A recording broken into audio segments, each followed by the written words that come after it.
Means non parameterised constructor, और तीसरा है पैरामीटराइज्ड कंस्ट्रक्टर। ठीक है, तो यहाँ पे हमने एक ऑब्जेक्ट क्रिएट किया है क्लास के नेम से, और ये हमारा ऑब्जेक्ट वेरिएबल है। तो इस ऑब्जेक्ट वेरिएबल के थ्रू, लेकिन यहाँ पे मैंने इन दोनों वेरिएबल को इनिशियलाइज कर दिया है एक कंस्ट्रक्टर बना के। अब मुझे कैसे पता चला एक कंस्ट्रक्टर है? हेलो दोस्तों, मेरे स्मॉल चैनल पे आपका स्वागत है। तो प्रीवियस वीडियो में हम लोगों ने कंस्ट्रक्टर के बारे में जाना था, कंस्ट्रक्टर की डेफिनेशन क्या होती है, फाइन, उसको एग्जाम्पल के थ्रू समझा था। कंस्ट्रक्टर को डिफाइन करने का रूल क्या होता है और कैसे कंस्ट्रक्टर क्रिएट करते हैं, वो सारी चीज़ें मैंने प्रीवियस वीडियो में बताई थी। तो आप लोग चाहें तो मेरे चैनल पर जाके उसको देख सकते हैं। आज हम लोग बात करेंगे टाइप्स ऑफ कंस्ट्रक्टर पर, कितने तरह के कंस्ट्रक्टर होते हैं। ठीक है, तो वीडियो को आखिरी तक देखिएगा, और दूसरे टॉपिक्स पे वीडियो के लिए मेरे चैनल पे आप लोग विजिट कर सकते हैं। तो प्लीज़ आप लोग अपना सपोर्ट मुझे लाइक एंड सब्सक्राइब करके दिखा सकते हैं अगर आप लोग को ये वीडियो अच्छा लगता है। तो ज़्यादा टाइम वेस्ट ना करते हुए स्टार्ट। तो there are 3 different type of constructor in Java, we have listed them as follows. तो पहला है डिफ़ॉल्ट कंस्ट्रक्टर, दूसरा है no argument constructor means non parameterised constructor, और तीसरा है पैरामीटराइज्ड कंस्ट्रक्टर। ठीक है, तो इसको हम लोग डिटेल में एक एक करके समझेंगे। तो चलिए आगे बढ़ते हैं। तो पहला है डिफ़ॉल्ट कंस्ट्रक्टर। तो ये क्या होता है? If you do not create any constructor in a class, Java provides a default constructor that initialise the object. Means अगर आप कोई स्पेसिफिकली कोई कंस्ट्रक्टर डिफाइन नहीं करते हैं तो जावा क्या एक डिफ़ॉल्ट कंस्ट्रक्टर प्रोवाइड करता है। मीन्स अगर आप कोई स्पेशली कंस्ट्रक्टर डिफाइन नहीं करते हैं तो जावा आपको एक डिफ़ॉल्ट कंस्ट्रक्टर प्रोवाइड करता है। किसके लिए? ऑब्जेक्ट को इनिशियलाइज करने के लिए। ठीक है, तो यहाँ पे देखिए एग्जांपल लिया हुआ है मैंने। क्लास मेरा है, क्लास का नाम है डेफ, और 2 वेरिएबल लिए हुए int a int b, public static void main arguments. तो यहाँ पे हमने एक ऑब्जेक्ट क्रिएट किया है क्लास के नेम से, और ये हमारा ऑब्जेक्ट वेरिएबल है। तो इस ऑब्जेक्ट वेरिएबल के थ्रू इस क्लास के मेंबर वेरिएबल को हम लोग एक्सेस कर रहे हैं। ठीक है, ए और बी की वैल्यू को। ठीक है, अब देखिए यहाँ पे ए और बी की कोई वैल्यू इनिशियलाइज नहीं है, राइट।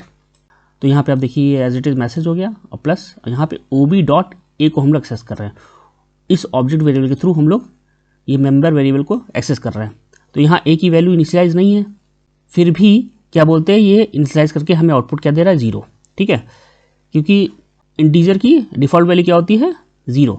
तो यहाँ पे ए की कोई इनिशियल वैल्यू हम लोगों ने नहीं दी है, ना यूज़र को इनपुट कर रहा है। तो ये क्या कर रहा है? फिर भी क्या बोलते हैं, ए की इनिशियल वैल्यू हम लोग को दे रहा है। ठीक है, तो इस तरह हमारा क्या है, ये हमारा डिफ़ॉल्ट कंस्ट्रक्टर हो गया। ठीक है, तो इससे क्या प्रूव होता है कि जावा हम लोग को एक डिफ़ॉल्ट कंस्ट्रक्टर प्रोवाइड करता है जो ऑब्जेक्ट को इनिशियलाइज करने में काम आता है। फाइन। अब दूसरा क्या था? No argument constructor. ठीक है, यानी नॉन पैरामीटराइज्ड कंस्ट्रक्टर। ठीक है, तो as the name specifies, no argument constructor does not accept any argument. By using no argument constructor you can initialise the class data members and perform various activity that you want on object creation.